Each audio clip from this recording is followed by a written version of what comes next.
मैं डॉक्टर मनीराम मीणा, सहायक आचार्य समाजशास्त्र, एसएमबी गवर्नमेंट पीजी कॉलेज नाथ द्वारा आप सभी छात्रों का हार्दिक स्वागत और अभिनंदन एवं यूट्यूब पर देखने वाले सभी विद्वान साथियों का तहे दिल से हार्दिक स्वागत, अभिनंदन और प्रणाम करता हूं। आज का हमारा टॉपिक है भूमि का स्वामित्व यानी ओनरशिप ऑफ लैंड, जो इस प्रकार से है। भारत एक कृषि प्रधान देश है जिसमें ग्रामीणों के जीवन पर भूमि के स्वामित्व के प्रकार का अत्यधिक प्रभाव पड़ता है और उसको इस रूप में भी स्पष्ट किया जा सकता है कि भारत की कृषि व्यवस्था इस प्रकार की है कि यहाँ कोई व्यक्ति खेत पर अथक परिश्रम करता है, मेहनत करता है, अन्न का उत्पादन करता है, अन्न उपजाता है, किंतु उस जमीन का वह व्यक्ति अधिकारी नहीं है। जमीन का मालिक कोई और है जो उसका खूब शोषण करता है। इसलिए किसानों की दशा अति शोचनीय है।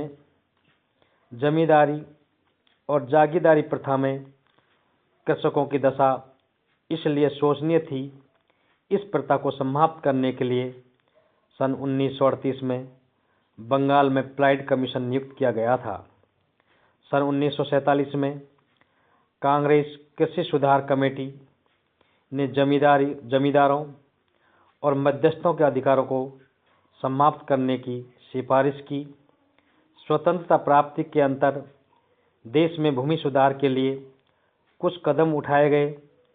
नियोजकों द्वारा भूमि सुधार नीति के उद्देश्यों को इस प्रकार निर्धारित किया गया कि कृषि के आधुनिकीकरण में संस्थागत व प्रोत्साहन संबंधी बाधाएं दूर हों और जो हमारी कृषि व्यवस्था में पहले ही विद्यमान थी और साथ ही भूमि पर असमान अधिकार से उत्पन्न कृषि अर्थव्यवस्था के अंतर को कम किया जा सके। भूमि का स्वामित्व, ओनरशिप ऑफ लैंड। भूमि का जो स्वामित्व है, क्योंकि भारत एक कृषि प्रधान देश है और यहाँ की लगभग 69% जनसंख्या का जीवकोपार्जन का प्रमुख साधन कृषि एवं पशुपालन माना जाता है। और ये लोग, किसान लोग, जब किसी प्रकार का कृषि में या खेतीबाड़ी में काम नहीं होता है तो ऐसे समय में ये लोग आसपास के कस्बा या शहरों में मजदूरी का काम भी करते हैं, जिससे कि इनको छोटे मोटे घरेलू खर्च चलाने में राहत मिल जाती है। उसके बावजूद भी किसानों की इतनी भयंकर समस्या है कि किसान कठोर मेहनत करता है, परिश्रम करता है, दिन रात खेत में काम करता है और उसके बावजूद भी वो अन्न उपजाता है, अन्न का उत्पादन दाता है, अन्नदाता कहलाता है। उसके बावजूद भी किसानों की अनेक प्रकार की ऐसी समस्याएं देखने को मिलती हैं जिनके लिए उनको आए दिन आंदोलन भी करने पड़ते हैं और वर्तमान समय में भी किसानों की कुछ वाजिब मांग हो सकती हैं, इसलिए वो आंदोलन कर रहे हैं। और सरकार भी पूरा प्रयास करती है कि किसानों को अधिक से अधिक लाभ दिया जाए, लेकिन उसके बावजूद भी किसानों की जो समस्या है वो दूर नहीं हो पा रही हैं।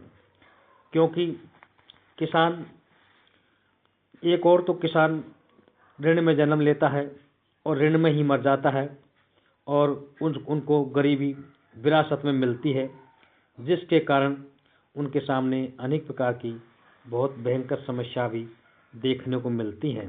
यदि हम नियोजकों द्वारा भूमि सुधार नीति के उद्देश्यों की बात करें तो ये निर्धारित किया गया कि कृषि के आधुनिकीकरण में संस्थागत व प्रोत्साहन संबंधी बाधाएं दूर हों और वे हमारी कृषि व्यवस्था से पहले ही जो विद्यमान थी, साथ ही भूमि में असमान अधिकार से जो उत्पन्न कृषि अर्थव्यवस्था में जो अंतर है उसको कम किया जा सके, उसके लिए भी अनेक प्रकार के सुधार किए जाने चाहिए।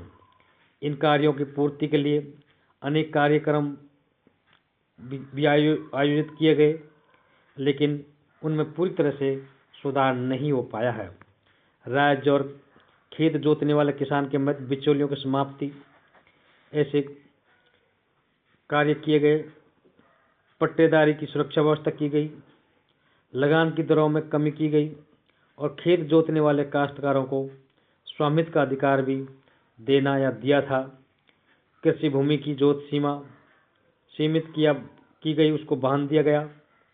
भूमि पर स्वामित्व के रिकॉर्ड को ठीक करना, जिससे उन काश्तकारों, बटाईदारों, अन्य खेतीहर के अधिकारों का भी उल्लेख हो एवं खेती के आधुनिक तरीके अपनाने तथा भरोसे की सिंचाई सुविधा सुगमता से प्राप्त करने के लिए भी जोतों की चकबंदी की गई और उनसे चकबंदी के माध्यम से जो खेती के छोटे छोटे टुकड़े थे, एक खेत आधा किलोमीटर दूर पर और वो भी कोई पूर्व दिशा में कोई पश्चिम दिशा में, तो चकबंदी के माध्यम से उन सारे टुकड़ों को एक जगह किया गया, जिससे कि किसानों को खेती करने में आसानी हो सके, उनको रखवाली करने में आसानी हो सके।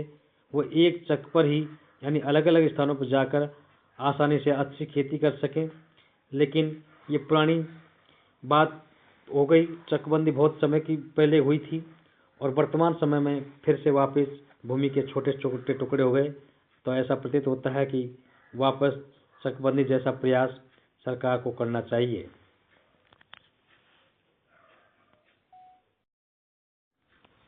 इस प्रकार अब भूमि से सभी बिचौलियों के हक समाप्त किए जा चुके हैं और 2 करोड़ से अधिक किसानों का राज्य से सीधा संबंध हो गया है। इनमें से कुछ पुराने बिचौलियों की समाप्ति आधुनिक कृषि ढांचे में महज परिवर्तन के साक्षी है। अब सीमा से अधिक भूमि की प्राप्ति निषिद्ध है, उसे सरकार ले लेती है और समाज के गरीब लोगों में उसे बांट देती है और उन्हें कृषि उत्पादन बढ़ाने के लिए वित्तीय सहायता भी देती है। सरकार द्वारा काश्तकारों की दशा सुधारने के लिए भी अनेक कार्य किए गए हैं। उन्हें बेदखल करने के विरुद्ध सुरक्षा प्रदान की गई है तथा जिस जमीन को वो जोतते हैं या उस पर कृषि करते हैं, खेती करते हैं, उस पर उनका स्वामित्व हो गया है। अब सिंचाई परियोजना के कमान क्षेत्रों में चकबंदी के लिए कानून बनाए गए और लगभग 4.5 करोड़ हेक्टेयर भूमि को चकबंदी हो चुकी थी या हो चुकी है। इन भूमिहीन व सीमांत कृषकों की स्थिति का आकलन किया जाए तो पता लगेगा कि इनकी समस्याएं अनंत हैं, जिसके कारण इनमें असंतोष है और इनका जीवन अति कष्ट में है। हम देखते हैं कि किसान की सबसे प्रमुख समस्या ऋणग्रस्तता की है और अधिकांश किसान और खेतों में काम करने वाले श्रमिक वो अपनी अनिवार्य आवश्यकता की पूर्ति के लिए सेठ साहूकारों से ऋण लेते हैं। विवाह, मृत्युभोज आदि के लिए प्रत्येक किसान और श्रमिक आवश्यक रूप से ऋण लेता है और उस ऋण को वो चुका नहीं पाते हैं और बदले में सेठ साहूकार इनका खूब शोषण करते हैं और वे अपनी भूमि को पहले गिरवी रख देते हैं। फिर ज़्यादा ब्याज के कारण वो रकम इतनी हो जाती है कि वो चुका नहीं पाते हैं और आखिरकार वो अपनी ज़मीन को उनको बेचना पड़ता है, जिसके कारण भी वे लोग गरीब हैं और उनका भूमि का स्वामित्व जो सदियों से था वो गरीबी के कारण या ऋणग्रस्तता के कारण यानी उनको हाथ धोना पड़ता है या वो बहुत कम दामों पे वो बेच देते हैं। हम आपको अगले वीडियो व्याख्यान में कृषि श्रमिकों व सीमांत कृषकों की समस्याएं एवं असंतोष के कारण बताने का प्रयास करेंगे। धन्यवाद। थैंक्स।